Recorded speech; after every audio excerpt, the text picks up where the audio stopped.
And welcome into Buck and Honey's in Mount Horeb. I'm Zach Hanley along the one and only Gus Bus himself, Gus Yalden, and this is Wisconsin Huddle. Gus, thanks for being here. Thank you guys for having me. It's great to be here.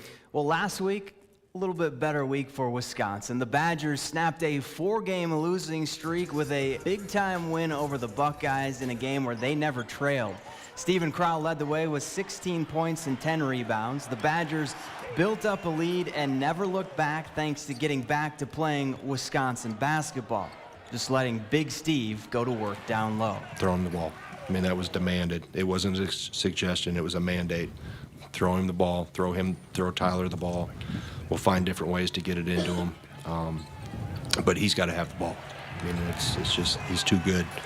It wasn't suggested any for the last couple days. It was pretty directly communicated. What's it like seeing Big Steve go to work in the paint? Oh, it's special for sure. Steve is such a good player.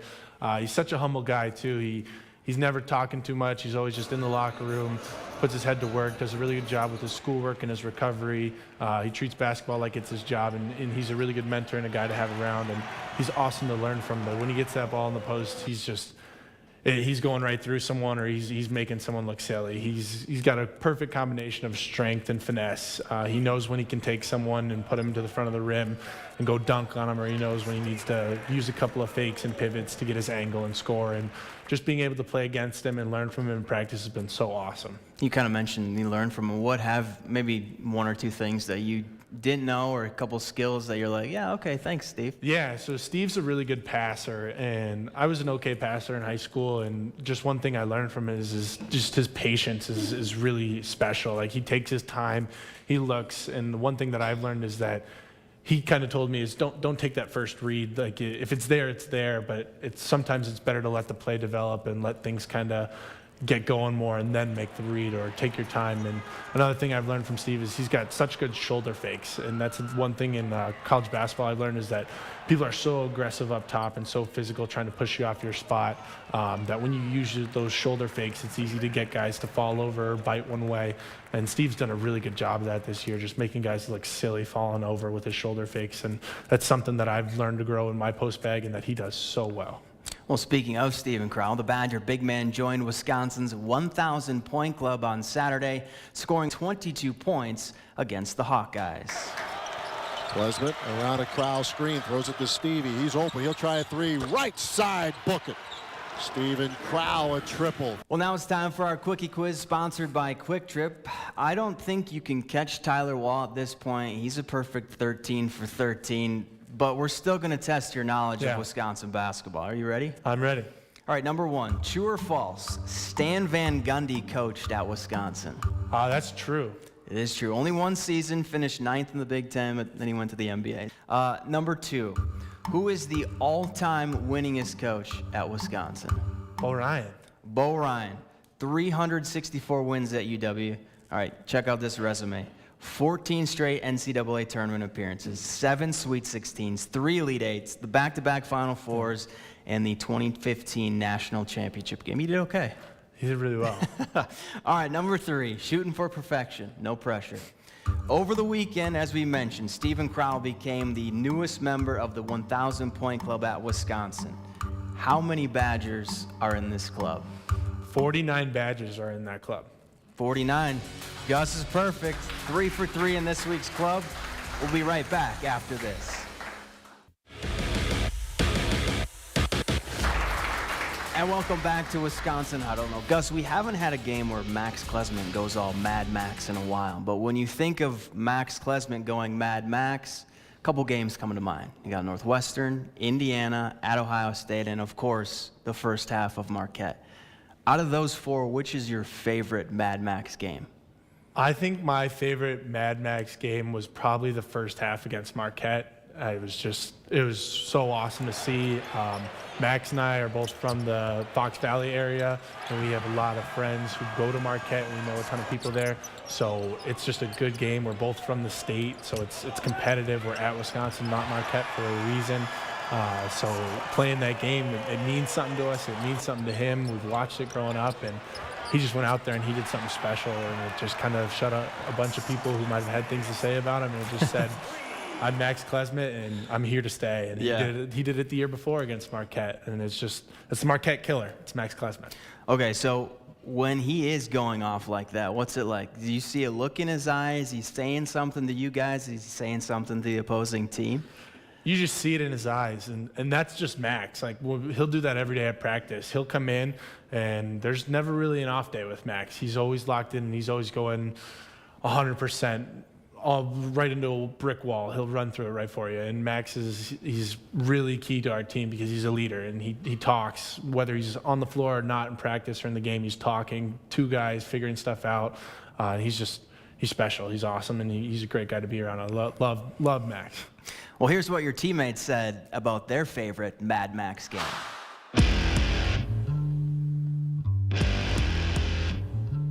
The Indiana one was definitely one of my favorites. Backing feeds Max for three, right corner, book. Foul against Peyton Sparks, back out to Max, another three on the way, got it. He's getting hot. Clock, Sparks defending, the double from Galloway, turning baseline is Kraut, feeds Max, flips a three, right side, good. McGee, baseline left will inbound, throws it into Stevie, left side, now to Max, another three, got it, and one! Max Klesmet continues with the hot hand. Max left hand dribble to the free throw line, Klesmet in the lane, puts it up, good, count it, and a foul. Here comes Max to the line, down the lane, to the rim, up, yes sir! He cannot miss, he can do nothing wrong right now. Marquette, first half. Max left of the lane, stops, pops, 6 feet away, good. Swings it over to Klesmet, snaps off a three, left side, book it. And left to throw it in. That's Klesmet left corner, he'll try a three, good. Taste to Klesmet, another three on the way, good again! Out to Max, fakes the three, takes the three, left corner, he nailed it again! Gilly finds Klesmet, left corner three, good again! Max Klesmet with 21. In Ohio State. When we were at Ohio State, needed a boost, and he got us that. I don't even know. He's just going crazy in the second half. Out to Max, tries a three, left side, money. Max Klesmet a triple. AJ starts to Klesmet for three, left side, he hit it. Max Klesmet on fire here in the second half. Well, left of the lane, feeds Klesmet, 5 to shoot. Max a shot fake, now fade away, foul line, jumper is good for Klesmet. He has 16.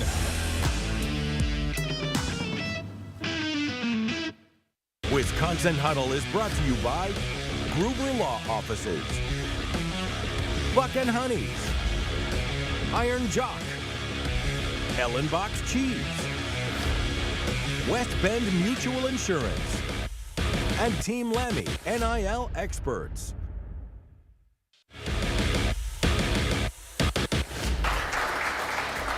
And welcome back to Wisconsin Huddle. Badger extra columnist Jim Polzin is here with us. Good news, bad news last week. Good news, they snapped a losing streak. Bad news, then they lost to Iowa at Iowa. Why is it so tough to win on the road in the Big Ten? I think it's a parity-driven league. I really think Purdue's clearly the best in this league. I think almost everybody else on any given night can beat anybody. So when you're playing at home, you're comfortable, you're sleeping in your own bed. The rims are rims you shoot in every day. And I just think you got the crowd on your side, and it's just tough for road teams to go in and get wins. All right, Gus, you're redshirting this season. How hard has it been for you to just kind of sit there and just watch? You're probably not used to that. Yeah, no, it's definitely hard to watch the guys go out there and not have any control over the game and what's happening. But it's also a really good thing. I really enjoy being a red shirt because it's given me a year to learn, and I'm learning so much, whether it's just how to be a better college basketball player. And then there's so much that you can learn from games, like just watching the game in person, the film sessions afterward, the individual meetings with coaches, and just picking up on things you hear between guys. It really it's a different level for sure. It's way different than high school. Winning is 100 times harder. The physicality is 100 times more physical. It's a league of its own, and you got to kind of figure it out before you can be really good at it. And that's what I'm doing this year, and I'm really appreciative for it. And a couple big-time Badgers did redshirt. Yeah. You know, Frank Kaminsky, Brian Butch, so you got time, right? Oh yeah, there's always time. Jim, Big Ten title probably out of reach at this point, but they're still playing for the double bye in the Big Ten tournament. Why is that so important? We've seen teams win 4 games in 4 days down there, so it's not impossible, but I think you want to try to avoid that at all possible. You want to win 3 games in 3 days, which I think this team has a chance to do. This team was hot at one point. I think they can get hot. better chance of doing that if you're playing on Friday instead of playing earlier. Gus, only one game this week. I don't know if you're looking forward to practice because they're kind of tough, but are you looking forward to just being able to focus on yourself for a while? We'll take what we learned from that game, we'll reflect on it, and then we'll build from that. And it'll be a good week for guys like me, guys who don't play a lot, to get those reps against good players who are really good in the Big Ten and have been showing it all year. It'll also be good for those guys to play against us, because when you play against guys in the Big Ten, you're playing for a win, but when you play against us, you're playing against guys who are hungry and are looking for minutes. So we're physical, we're aggressive, we go at them. It's not an easy day. Practice is supposed to be harder than the game, so that when you get to the game, it feels lighter, and they make sure that happens. Practices are really physical, really demanding. It's never walk in the park. You go in there and you go ready with your lunch pail and your hard hat, and you go to work. Well, Jim, last week I asked you to be Tyler Wall. This week, we'll switch it up a little bit. I want you to be Greg Gard. What is your message to the team as they close out the regular season? Twofold, I think. I would say, hey, 3 weeks ago we were a pretty good team, and let's get back to that to remember how that went. And then if he wants to give a history lesson, there's this. 10 years ago, a Wisconsin team was 16-0, ranked number 3 in the country. 3 weeks later, it was unranked after losing 5 of 6 games. So there's proof here that you can get back on track if you get back to doing the right things and playing the way you did. I just don't think this team's far off. Well, now is a good time to remind you to give us a follow on Facebook, Instagram, and X to stay up to date with all things Wisconsin Huddle. We're back after this.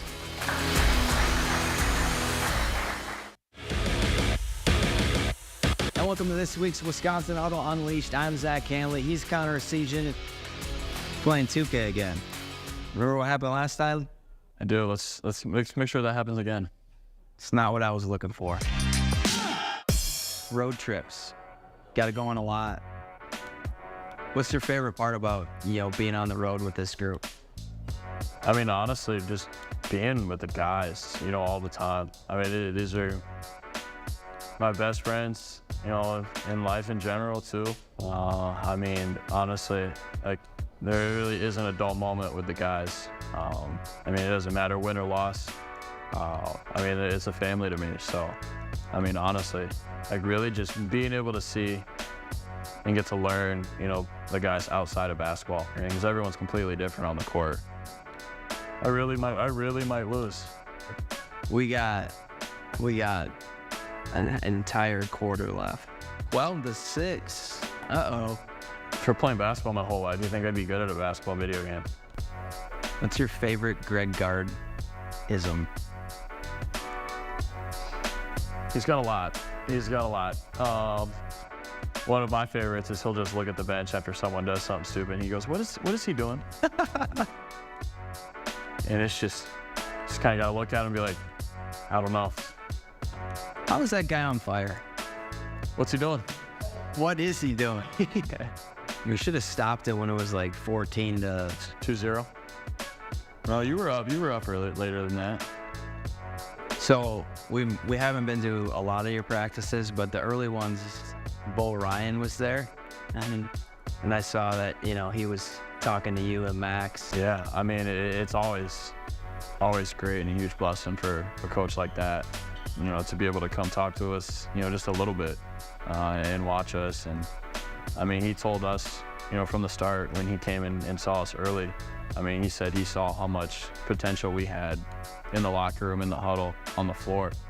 I mean, and then like you said, with him coming in and just on the side, just me and Max trying to make small talk with him and trying to pick his brain a little bit and just kind of see. I mean, he's a great. And so it's always good to have someone like that come around and give you knowledge and feedback. My goal is to not let you get to 50, and then I win.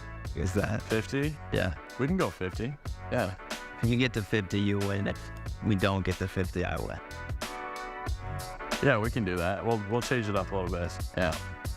Trying to find Jones. He gets it to him. Shoots over White.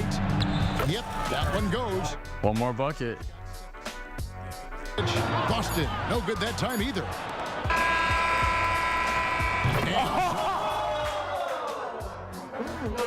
Didn't count. Didn't count.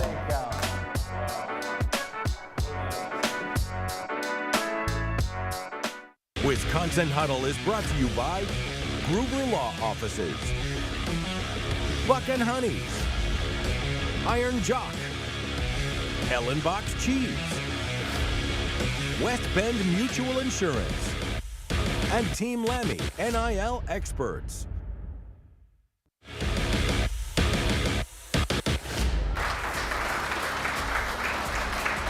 So Gus, born and raised in Wisconsin, grew up a Badger fan, so you know all the funky little names for some of these Wisconsin cities, right? I think I know a good amount of them, yeah. All right, I'm going to kind of test that a little bit. I'm going to show you a name of a Wisconsin city.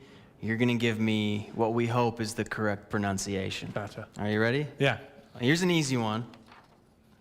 Economowoc. There we go. 1 for 1. How about that? It's a little tougher, but it's pretty close to Madison. I don't know much about this one. I think it's Lodi. Lodi, 2 for 2. If you don't get this growing up in Appleton, we might have some problems. Yeah, that one's Kaukauna. Kaukauna is correct.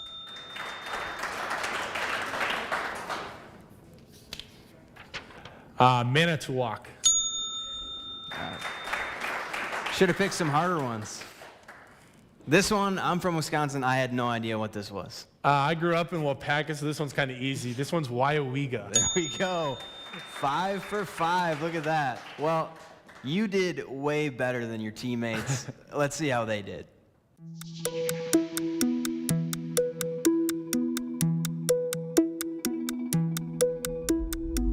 Kakona. Kanuki. Kaukauna. That doesn't sound right.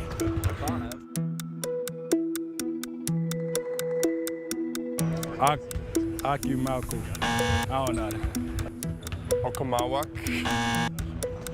That doesn't sound right either. Oh, no. Economowak?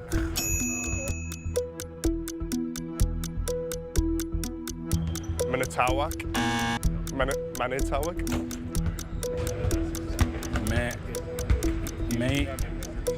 Manku. Manitowoc. Yeah, there you go. Yes, sir.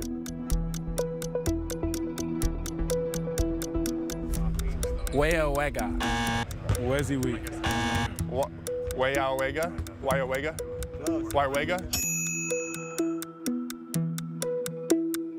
Lodi. Oh, easy, Lodi. Oh. Well, I've seen it. Lodi? Is that right? There we go. I've seen that one before. I've seen that one. Well, that's it for this week's Wisconsin Huddle. Be sure to join us on Monday, February 26th at our next live taping right back here at Buck and Honey's in Mount Horeb, starting at 7 o'clock. For Gus Yalden, I'm Zach Hanley. Thanks for watching. We'll see you next week.